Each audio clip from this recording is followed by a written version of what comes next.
Hello and welcome to the class. In this free course, you will learn the important aspect of being a technical support specialist. You will learn the overview concepts about DNS and DHCP. In the third lesson, we're going to introduce the concepts of client and server architecture. We will be using a Windows 10 as a client computer and Windows Server 2019 as the server. As an agent or technical support person, you need to be familiar with the most common remote tools available in the market.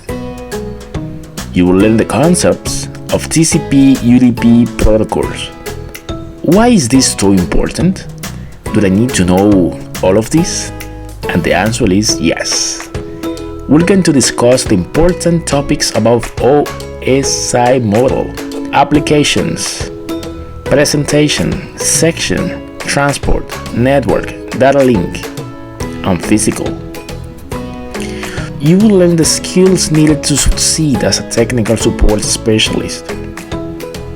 We need to discuss the personality of how to be a successful technical person. And the most important, you will learn how to open, update, and close ticket. This is part of the documentation process that is very important for any IT organization. Boost your career and act now. Don't miss the opportunity to become a successful IT person in this future.